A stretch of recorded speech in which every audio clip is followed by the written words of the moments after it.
Bem-vindos, bem-vindas ao Papo com Diário Dias. Que tal aproveitarmos esse momento que estamos mais em casa para revisarmos algumas questões sobre o cenário didático sobre prática pedagógica?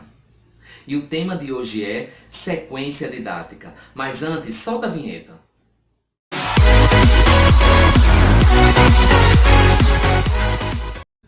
Eu gostaria de iniciar o vídeo refletindo sobre um aspecto. Tive ontem que sair rapidamente e no ônibus, das 10 pessoas, 8 eram idosos. Então, no meu retorno também se repetiu a situação. Tem muitos idosos circulando.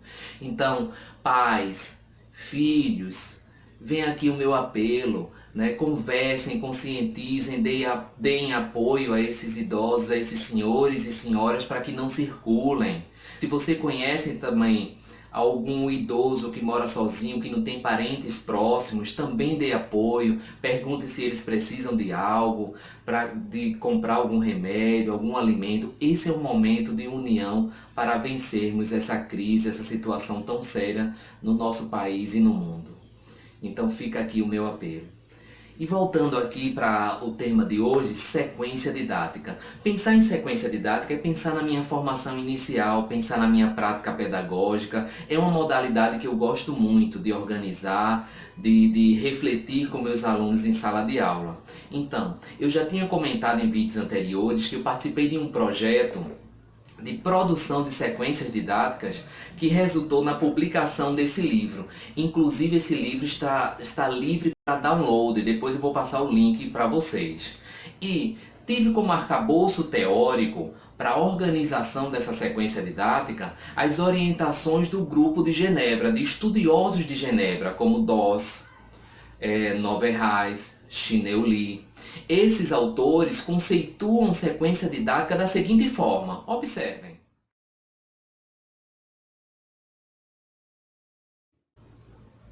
Mas eu gostaria de ampliar o conceito de sequência didática. Eu entendo sequência didática como um conjunto de atividades articuladas com desafios crescentes, visando a aprendizagem de um gênero oral ou escrito e contemplando os eixos de língua portuguesa. É bem importante ressaltar essa questão.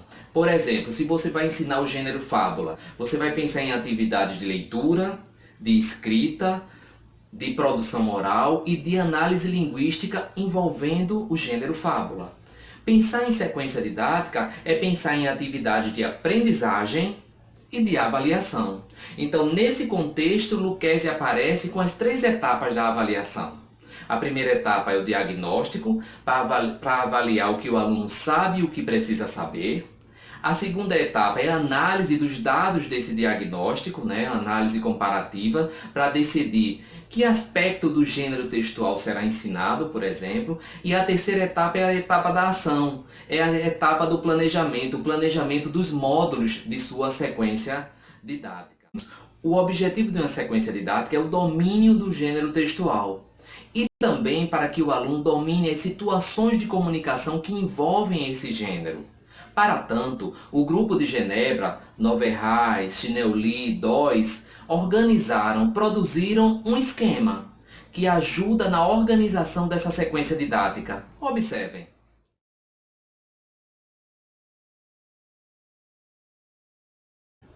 Então nós temos no primeiro momento a apresentação da situação. É o momento do resgate dos conhecimentos prévios dos alunos, é a sensibilização sobre o gênero textual que vai ser ensinado. Eu gosto muito de fazer análise comparativa. Por exemplo, eu pego o último gênero ensinado na minha turma, digamos que tenha sido conto maravilhoso, e faço uma comparação, um levantamento sobre o gênero que vai ser ensinado, digamos que seja fábula. Então, essa análise comparativa já é um esquenta para o levantamento, para uma reflexão sobre o gênero que vai ser ensinado.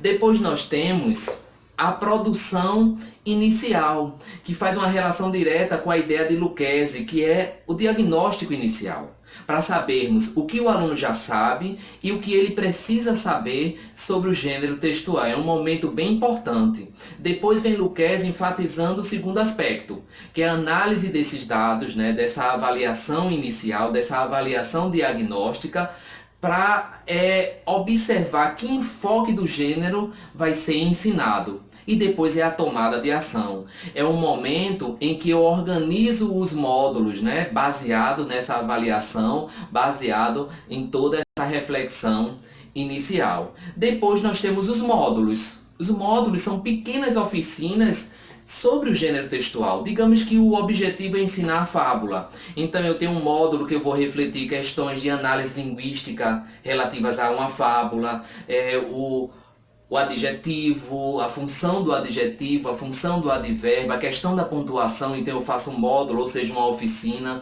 Eu posso fazer um módulo fazendo uma análise comparativa de diferentes fabulistas, né, de diferentes autores, para que os alunos percebam o estilo de cada autor.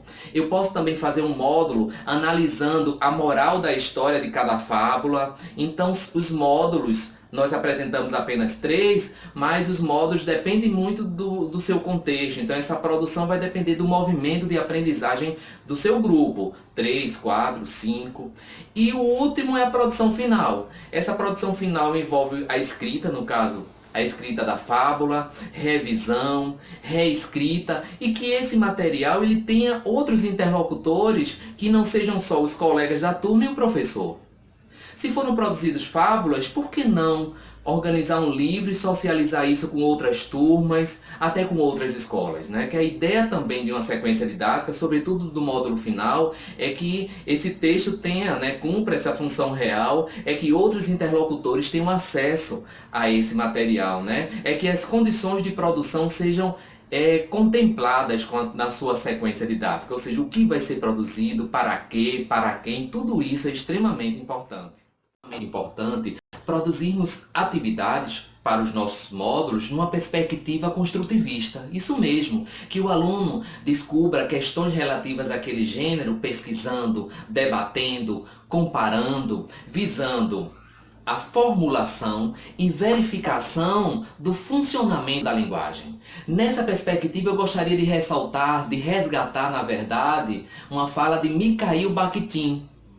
Este importante estudioso russo vai ressaltar que, quanto mais dominamos o gênero, mais livremente o utilizamos, realizando de modo mais acabado o nosso livre projeto do discurso. É extremamente importante elaborarmos sequências didáticas com essa reflexão, né?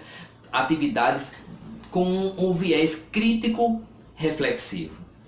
Se gostaram do vídeo, compartilhem, comentem. A cada semana um vídeo novo no meu Instagram. Me sigam lá, Papo com DJ Dias. Muito obrigado e até mais.